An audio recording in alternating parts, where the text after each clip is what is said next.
Good morning and welcome to the Gardens and Graveyards channel. My name is Charisma and today we are in the garden and it is the middle of November. It's the 20th of November and we're going to do our middle of the month garden tour.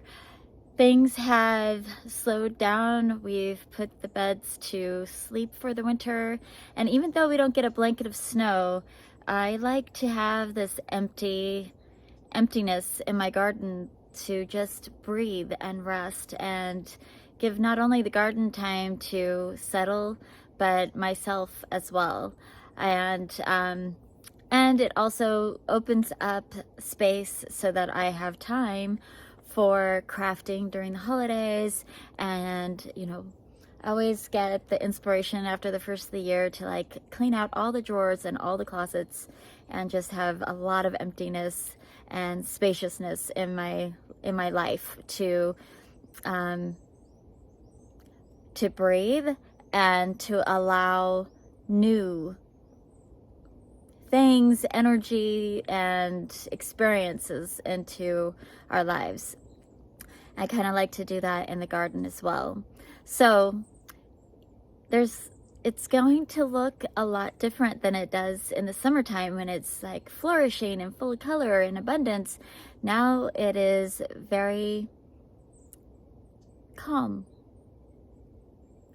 So let's go take a walk and see what there is going on in the garden in a Zone 9A on the Oregon coast today. So we're going to start here at the beginning, right next to the driveway, as we typically do. And yeah, we'll just go through.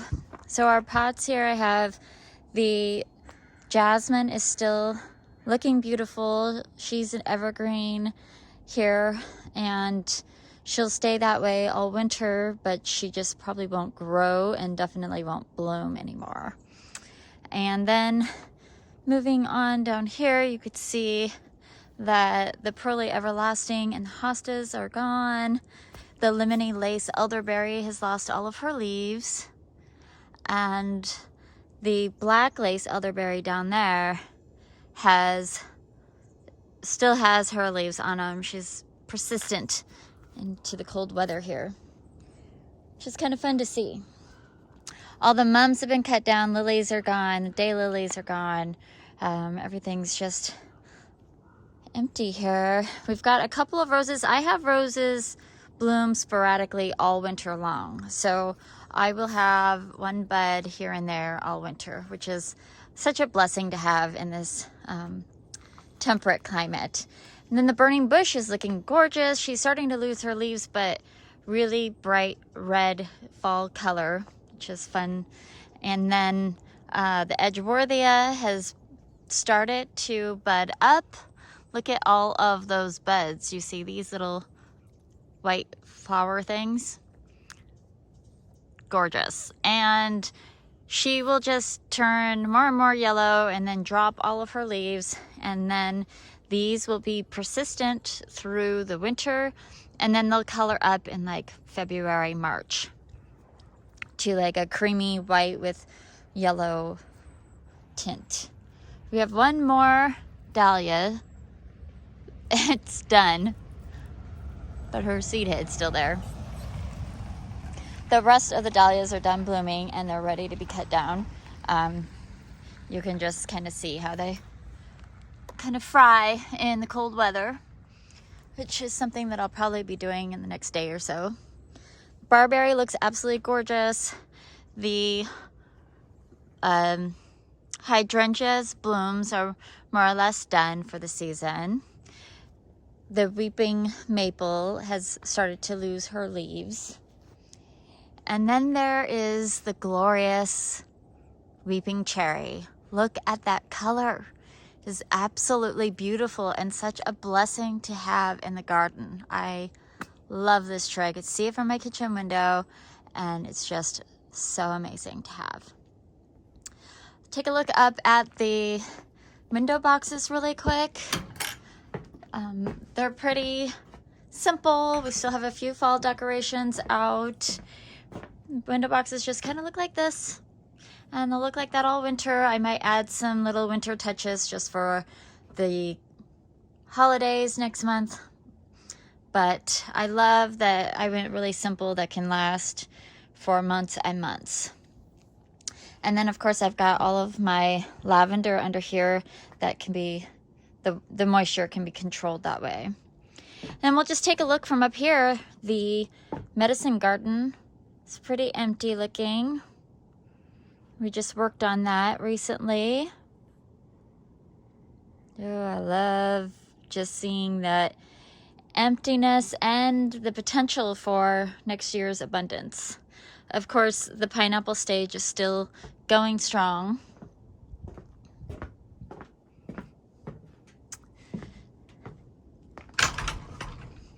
And you might notice that we have some Christmas lights here and there. We've started to decorate for Christmas.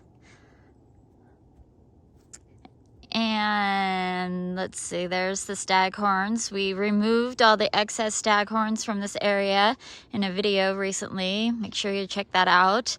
But I love how this looks now. It's just so striking in the winter landscape.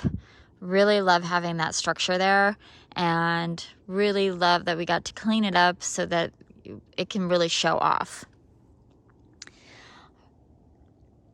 So there's the pineapple sage. It's really fun to have in the garden because it's the only thing really blooming right now. And the butterflies. I don't have butterflies right now. Hummingbirds are all over this thing every morning, which is so cool to see. And my kitchen window is right there, dining room window right there, front door right there. And I get to just stand at the window, drink my coffee, and watch the little hummingbirds come and get their morning energy from my pineapple sage. The pampas grass is in all its glory right now. You can see all those feathery blossoms. Really cool. All right, let's take a walk down here. We have been hard at work just cutting down all the perennials and getting the beds ready for winter.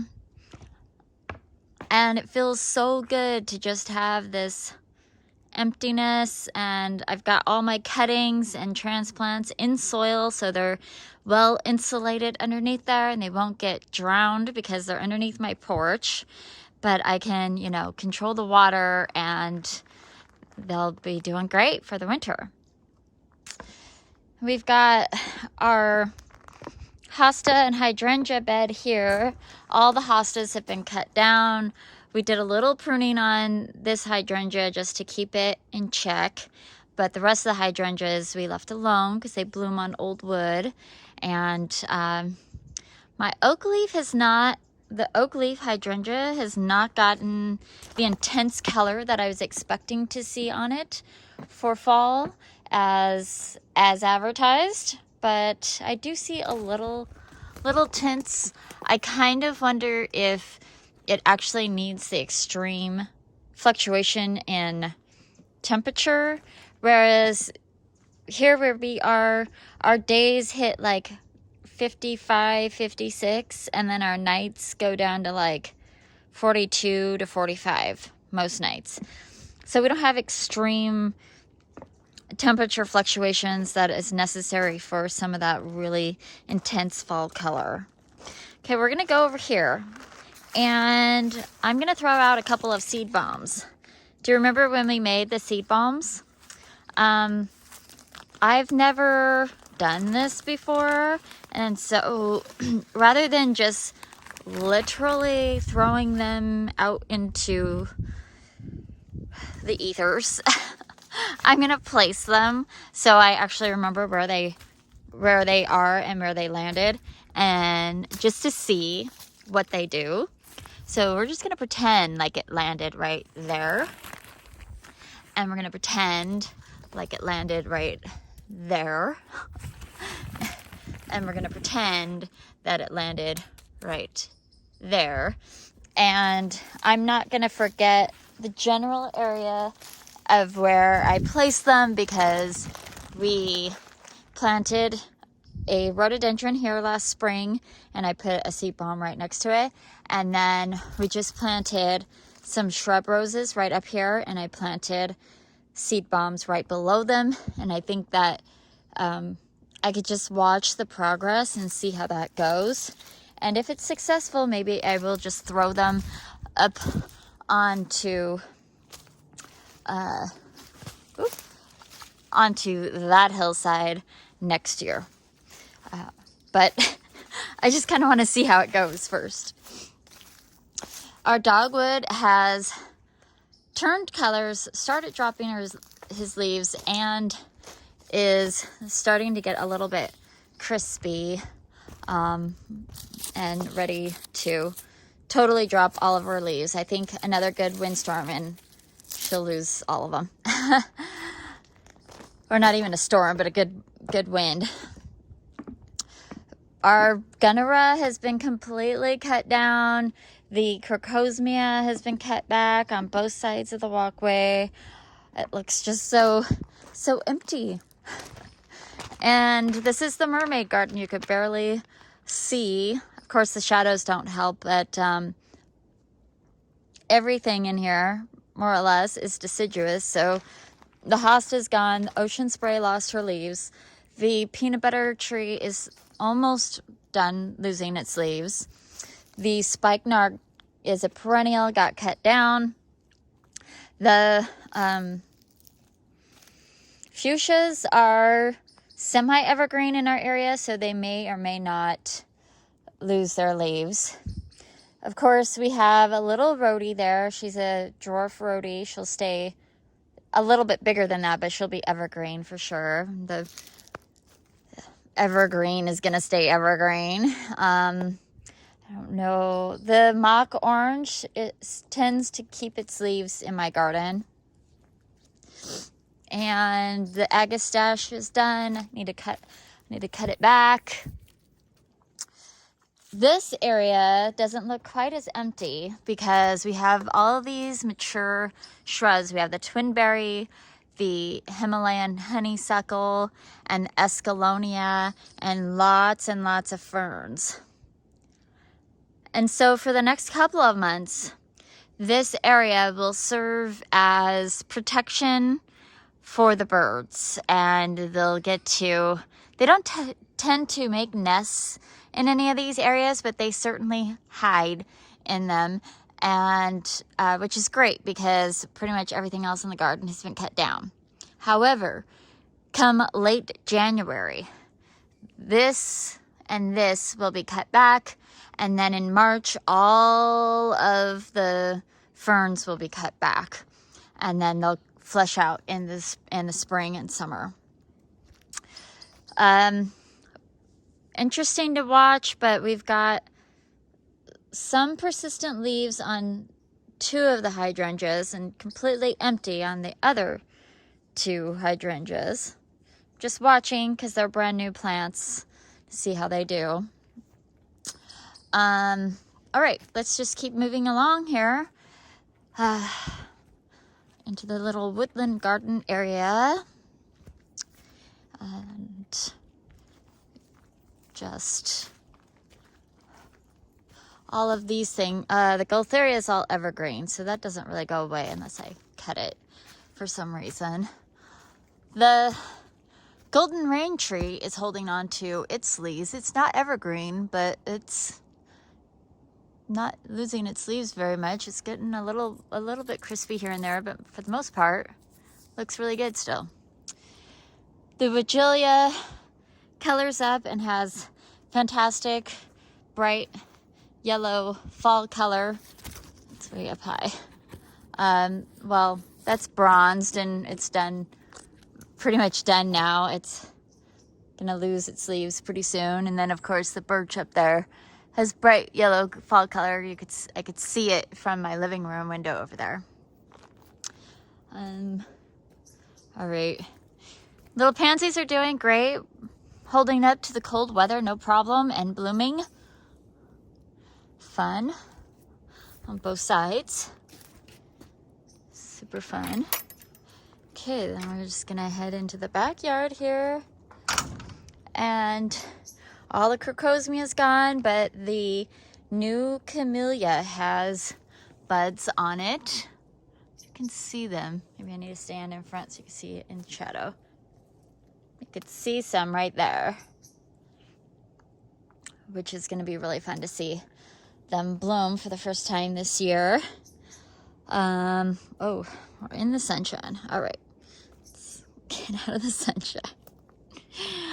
Okay, so this bed is completely empty, and sans the one tiny artichoke that may or may not stay there. We have seeds and bulbs in all these beds, raised beds, but there's nothing to see right now. Same with this bed. I mean, there's probably like 100 bulbs in that bed. And we just put some seeds in there as well. There's bulbs and seeds in the squares, but just everything's just empty. Empty, empty, empty, empty. Ready for a good night's rest. Let's see what else. The strawberry ground cover and the Lexifrega ground cover will stay evergreen through the winter. You can see our butterfly garden is empty, minus the, what is this? Autumn Joy sedum. And they'll stay persistent. They could stay persistent through the winter. Usually if you're in an area that snows but stays mostly dry, other than the snow, they will last the winter through and be great winter interest. However, when we start raining heavily, these blossoms will just turn to black mush. And so I don't get to leave them out all winter, but I try to leave them up as long as I can. Anything else? The lilac's almost barren. And yeah, we've just got things just sort of cut back. We've got some Dyer's chamomile blooming, which is kind of fun. All right, then we'll just get up here. I have not cut down this canna yet, as you can see, but the rains are coming next week, so I think I'm just gonna have to bite the bullet, even though they look so beautiful. I just don't want to deal with them being black slime, because they're not easy to transport into the compost once they become slimy and gross. I was trying to see if I could get this guy to bloom, but I think it needs heat. I'm positive it needs heat, and it's just been sitting there for maybe 3 weeks now. Just exactly like that. So yeah, it's just time to cut it down. All right, so this is the last look of my little fall display because she's getting dismantled. I'm gonna plant out all the mums into the garden. I probably won't show a video of that just because we're just gonna plant them where we planted all the other mums, and it'll be a quick and easy project that I just want to get out of the way. As well as the grasses are gonna go in the state entry area, and then looks like this is getting zapped. Maybe it's just, well, it's moist enough. I don't know. We'll see if I can keep that on the porch for winter interest for a little bit longer. We'll bring the pumpkins inside and use them. And the rest of it will just be, it'll be done for the winter, I think. These begonias should persist through winter. And then this is Escalonium. It's an evergreen. So, yeah.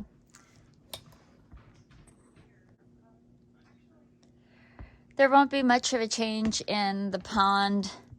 The Nandina does get a little bit of fall color on it. And the Amethyst Falls Wisteria will lose her leaves. The rest of it will just pretty much stay like that all winter long. And the Japanese maple has lost a ton of leaves, and it's starting to kind of crisp up instead of just drop its leaves. It's crisps up and holds on to their leaves a little bit longer, and then we'll get a good wind and they'll all get knocked off. We've had air stagnation warnings all week long, so we just haven't had big winds knocking off any of those fall foliage, which is kind of unusual for us. We usually have a lot of wind, so we don't get to see that fall color for very long. So it's kind of been fun, and also I know that the air quality for residents who are close to fires would really enjoy some coastal wind. So looking forward to having that move in, hopefully after the fires die and go away, so they can control those without the wind.